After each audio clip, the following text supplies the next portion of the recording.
Hey guys, it's Zach with Two-Way Direct, and today I'm going to go over the Kenwood NX-1300, and then I'm going to show you how to assemble it.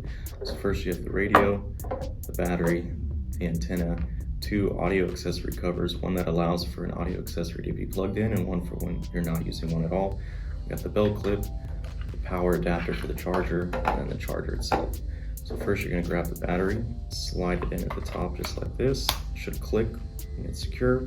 The antenna is going to be turned clockwise until it's fully secure and cannot be turned anymore. The two of these would be screwed in if you're using them. Same with the belt clip, would be attached on the back with two screws. And then you would plug in the power adapter to the back of the charger, plug the radio in, and then it's good to go. To get this radio or compatible accessories, visit our site at twowaydirect.com or give us a call at 888-742-5893.